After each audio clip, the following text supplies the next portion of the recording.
Fala aí, fanático vascaíno, fanática vascaína. Que alegria encontrar você hoje aqui nesta terça-feira, dia 17 de junho de 2025.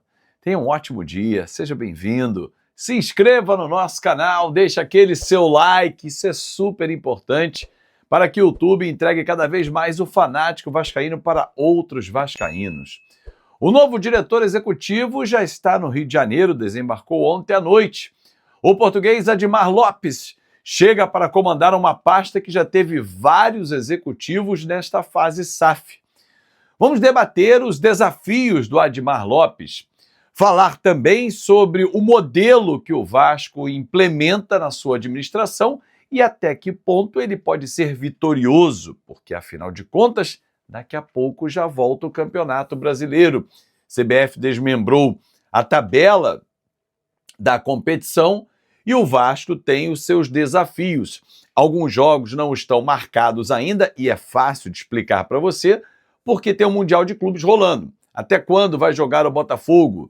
Então, assim, o Vasco é o primeiro jogo. Dia 13 de julho pode ser marcado esse jogo, se o Botafogo for eliminado antes. Juventude vai ser então dia 16. Aí o desmembramento da rodada, o encaixe depende do dia que vai ser marcado o jogo para poder ir na sequência. Agora, o que já tem marcado, inclusive, pela CBF, é a Copa do Brasil. O Vasco já sabe, inclusive, as datas em que vai enfrentar a equipe do CSA, porque a CBF já desmembrou. Dia 30 de julho, anota aí, 7 da noite, o jogo vai rolar lá em Maceió. O da volta acontece no dia 5 de agosto.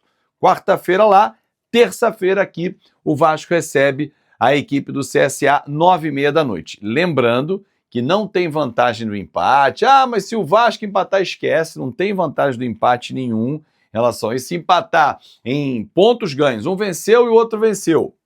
Saldo de gols, deu mesmo. Vasco venceu por 2-0 fora e perdeu em casa por 2-0. Pênalti. É isso. E avançar para a fase quartas de final, onde todo mundo vai ser colocado de novo dentro de um pote, sorteados os confrontos, e aí já tem um chaveamento para a semifinal. Lembrando que o campeão da Copa do Brasil, só pelo título, leva 70 milhões de reais. Bom, ontem, deixa eu ver se até eu acho aqui, dentro das minhas anotações, alguém tinha mandado sobre um Twitter, deixa eu ver quem foi que falou, que, cara, assim, abriu uma clareza, assim, o OPF Moraes.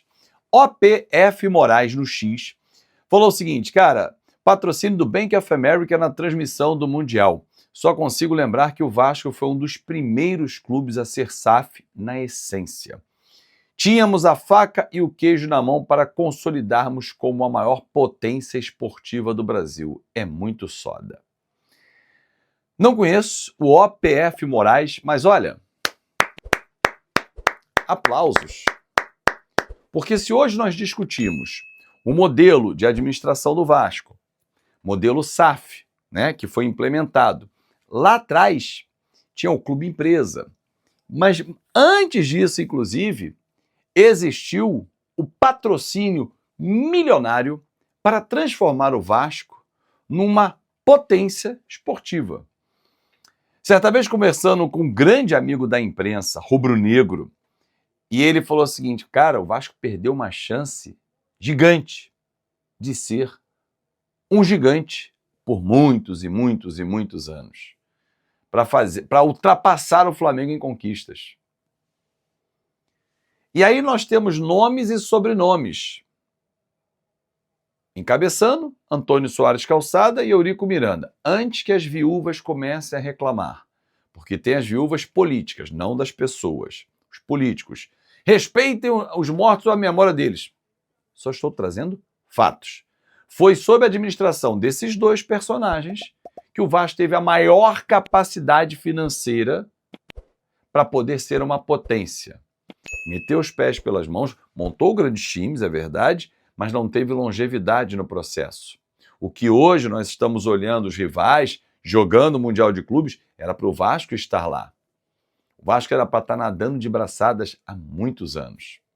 O tempo passou, a história nós conhecemos e viramos um modelo de sociedade anônima do futebol. E o que mudou?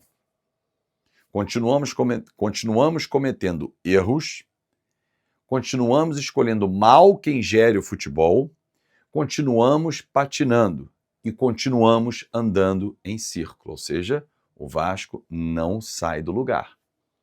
A culpa é de quem? É minha? É sua, torcedor? É nossa? Claro que não.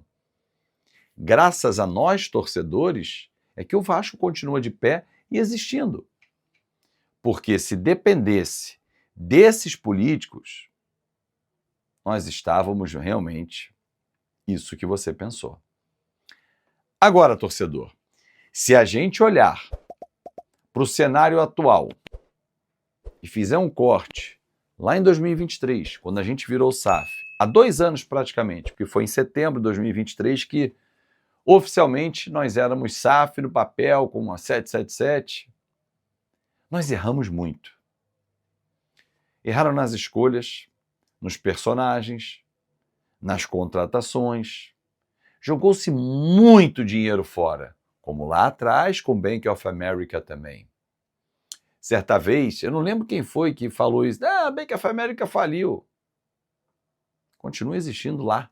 Só que os investidores americanos, essa é a palavra, meteram o pé, porque viram onde estavam se metendo, com quem estava se metendo. O dinheiro dos caras não é capim. A 777, que também tinha a vertente norte-americana, a gente viu o que era, né? E por isso os caras se enfiaram aqui, tentaram fazer uma confusão. Bom, aliás, falando em confusão, eu ontem falei na live, na conta KTO com o Rei Kraus, e eu vou deixar aqui no final do vídeo, inclusive, se você não assistiu, para você assistir, sobre a situação do Jorge Salgado. Procurei o ex-presidente do Vasco, ele não quis se pronunciar, respondeu a minha mensagem, mas eu tenho informação de que ele não vai abrir mão dos 23 milhões de reais que ele tem para receber, não vai fazer jogo duro mesmo para atrapalhar a recuperação judicial, porque é o entendimento dele, eu acho legítimo, o Vasco querer reduzir e ele não querer reduzir. Aí, meu irmão, vai brigar no tribunal. Mas para falar de Edmar Lopes, que já está entre nós, desembarcou ontem à noite no Rio de Janeiro, já estava trabalhando e agora debruçado e conhecendo um pouquinho mais. Hoje vai ao CT do Vasco da Gama para conhecer a estrutura, vai se reunir com o presidente Pedrinho, com os seus pares e colocar em prática os planos. O Vasco não vai esperar a janela do dia 10 de julho para contratar. Contratações vão começar a chegar, mas para isso o Admar precisa entender na prática e vivenciando, olhando o que está acontecendo, o que pode ser feito. E ele agora, no Rio de Janeiro, vai ter tempo suficiente para se dedicar full time, on time, 24 horas do dia em cima do Vasco da Gama.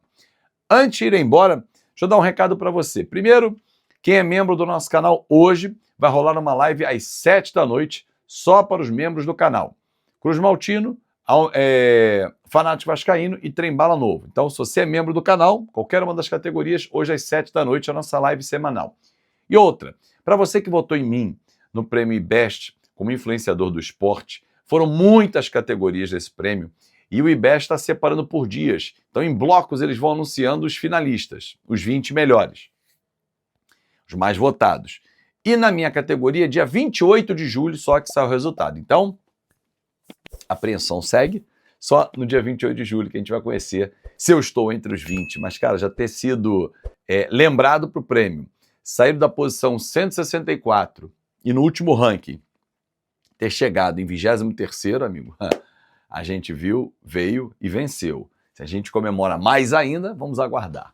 Um grande abraço para você, muito obrigado pelo seu carinho e até mais tarde. Depois da live de membros, vou fazer uma live geral com a galera a partir das 8 da noite. Tchau, tchau!